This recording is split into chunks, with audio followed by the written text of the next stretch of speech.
शुभ प्रभात बच्चों। कक्षा 8वीं सेक्शन ABC थर्ड लैंग्वेज। पिछले बार हमने आपके कहानी पाठ्यपुस्तक मंथन से कहानी स्वामी विवेकानंद जी के कुछ रेखा चित्र हमने करा था। कुछ पेज नंबर आपका 37 तक हमने करा था।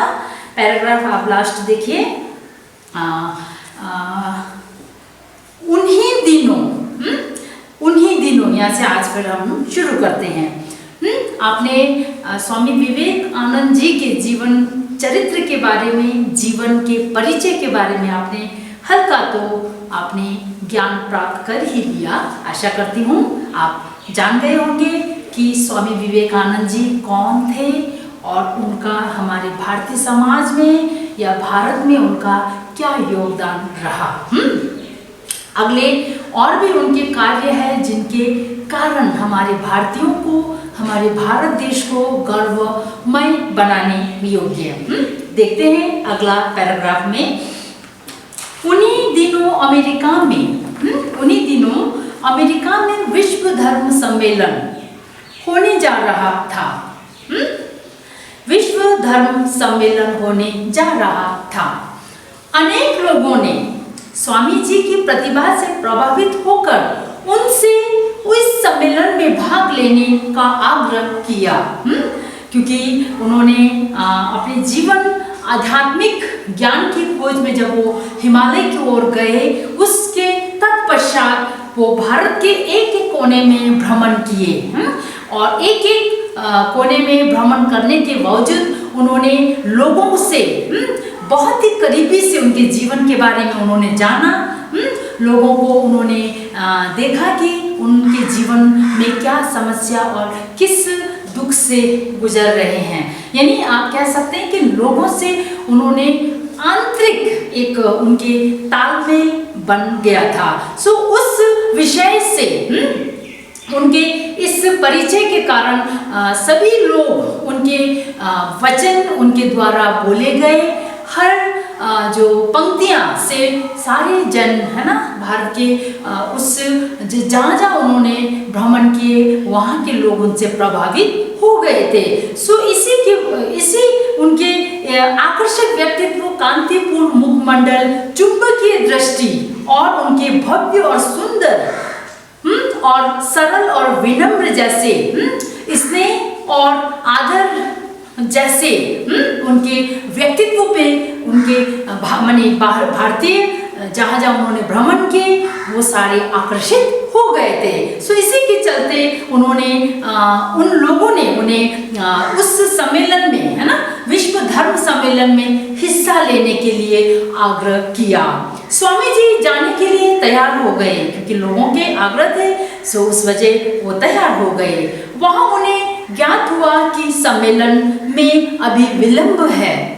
जिस समय सम्मेलन होने वाले थे उस समय कुछ दिन और बचे थे, काफी लंबे समय उनके पास थे और देरी थी। आप कह सकते हैं कि सम्मेलन शुरू होने में अभी कुछ देरी थी। तो उन्होंने उसके बाद क्या किया, देरी थी और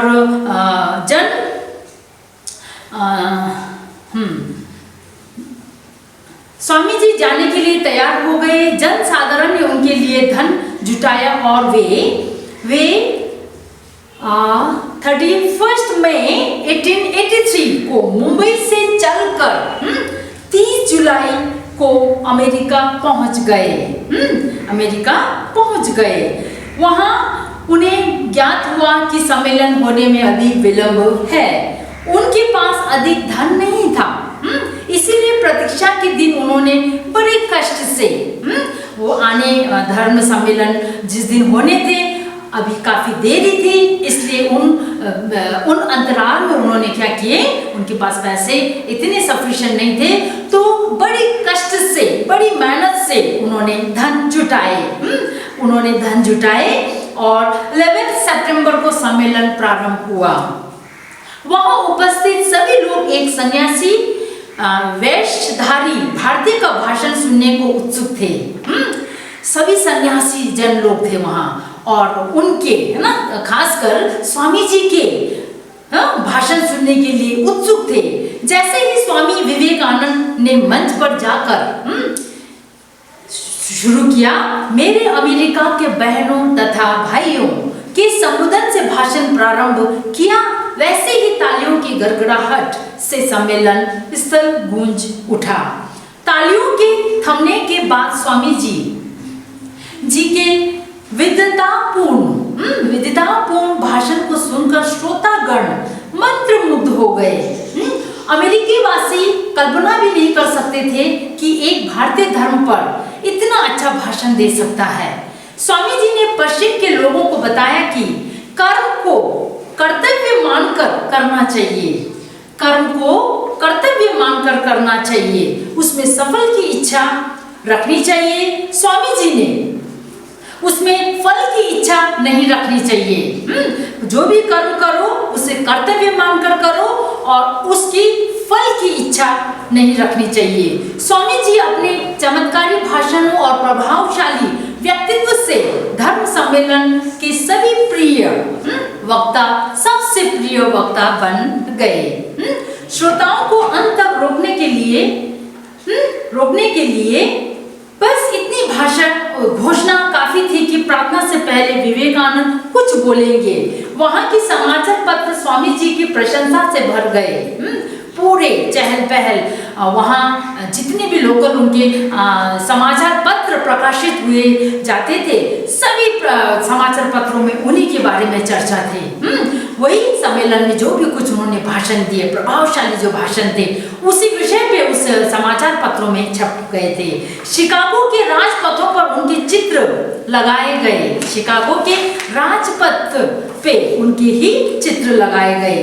सम्मेलन समाप्त होने के बाद स्वामी जी ने अमेरिका के अनेक नगरों में वेदांत का प्रचार किया। इसके बाद वे यूरोप गए। पेरिस एवं लंदन में उनके भाषणों को सुनने के लिए वहां के निवासी उमड़ पड़ते थे। वे स्वामी जी के वेदांत से बहुत ही प्रभावित थे। वहां के लोगों में उनके प्रति श्रद्धा और भक्ति इतनी अधिक बढ़ गई कि अनेक लोग शिष्य बनकर उनके साथ ही भारत चले आए। उनके शिक्षा, उनके वचन, उनके द्वारा जो भी कुछ भाषण दिए, उनसे प्रभावित होकर वहां के लोग, कुछ लोग तो उनके ही शिष्य बन के भारत चले आए। 3 साल अमेरिका और यूरोप में व्यतीत करने के पश्चात स्वामी विवेकानंद 16 सितंबर 1896 को जलयान से स्वदेश के लिए रवाना हुए। 15 जनवरी 1897 को स्वामी जी जब कोलंबो तट पर उतरे तो वहां उनका अभूतपूर्व स्वागत किया गया। 20 जनवरी को स्वामी जी जब कोलकाता पहुंचे तो वहां उनके अभिनंदन की बाढ़ सी आ गई थी। अभिनंदन की बाढ़ सी, यानी स्वागत, जगह जगह लोग उनके स्वागत कर रहे थे। स्वागत कर रहे थे। पूरा कोलकाता अपने विश्व विजयी पुत्र के आगमन में मतवाला हो उठे। कोलकाता ही नहीं, स्वामी जी की पाश्चात्य देशों में सफलता पर सभी देशवासी गर्व से भर उठे। देश विदेश में अविराम भाषणों और भ्रमण के कारण स्वामी जी का स्वास्थ्य गिरता चला गया, परंतु उन्होंने उसकी परवाह न की। सन 1897 में रामकृष्ण, आपने सुना होगा, रामकृष्ण मिशन की स्थापना की और देश भर इसकी शाखाएं खोली। यानी उनके ही गिरते हुए स्वास्थ्य के परवाह बिना किए उन्होंने रामकृष्ण मिशन जैसी संस्था की स्थापना की और इसी संस्था की, है ना, और बहुत सारी ब्रांच देश के हर जगह में उन्होंने खोली। ढाका, कोलकाता और बेलगांव यानी तमिलनाडु में स्थान स्थान पर सेवाश्रम खोले। सन 1897 में जब भारत में प्लेग की महामारी फैली तो रामकृष्ण मिशन ने पीड़ितों की सेवा की। 4 जुलाई 1902 को स्वामी जी ने संध्या के समय जाप किया, फिर ध्यान में बैठ गए। रात्रि को इसी ध्यान की अवस्था में उन्होंने देह त्याग दी। में उनकी मृत्यु हो गई। उस समय उनकी आयु मात्र 39 वर्ष थी। कन्याकुमारी में समुद्र के मध्य स्थित विवेकानंद स्मारक उनकी स्मृतियों को संजोए हुए हैं। इसी स्थान पर उन्होंने अमेरिका की यात्रा करने से पूर्व ध्यान किया था। स्वामी जी ने नवजागरण और ज्ञान का ऐसा दीपक जलाया जो युगों युगों तक अपने प्रकाश के आभा से संसार को आलोकित करता रहेगा। इस प्रकार उन्होंने हमारे भारत को बहुत कुछ, है ना, बहुत ज्यादा अमूल्य, यानी आप कह सकते हैं अमूल्य, है ना, जिसका कोई मोल नहीं दे सकता, वैसा उन्होंने भारत को अपना योगदान दिया। इतने स्वास्थ्य के गिरते हुए भी उन्होंने परवाह न करते हुए उन्होंने रामकृष्ण मिशन जैसे संस्था खोली और उन संस्था के कई सारे शाखाएं देश के कोने कोने में उन्होंने स्थापित किए। और उसके साथ साथ उन्होंने सेवा आश्रम भी खोले, लोगों का सेवा करने के लिए आश्रम भी कई सारे खोले गए। इतनी बड़ी योगदान कोई दे नहीं सकता, इन्होंने दिया। और उनके आज भी उनके ज्ञान से हमारे भारत आज भी आलोकित है ना, उनके ज्ञान से आज भी हमारे भारत आलोकित है। इसे कहते हैं कि अपने देश के प्रति आस्था, अपने देश के प्रति प्रेम, अपने देश के प्रति न्यौछावर करने वाले मनुष्य। स्वामी विवेकानंद जी भी उन्हीं में से एक महान एक महापुरुष थे। कहानी खत्म, आज के लिए इतना ही। बच्चों, अब आज या कल मैं आपका क्वेश्चंस, है ना, पाठ से संबंधित कुछ क्वेश्चंस है, वो आपके कक्षा के अध्यापक व्हाट्सएप ग्रुप द्वारा आप तक पहुंचा जाएगा। आज के लिए इतना। पढ़ना, वर्ड मीनिंग वगैरह पढ़ना, कहानी को दिमाग में रखना और जो आपके अभ्यास है उन प्रश्नों को पढ़ते रहना, ताकि आपके टेस्ट में या एग्जाम्स में आपको तकलीफ ना हो। और विशेष आप अपने स्वास्थ्य की ध्यान रखिएगा, अपने और अपने समाज की बचाव कीजिए। धन्यवाद।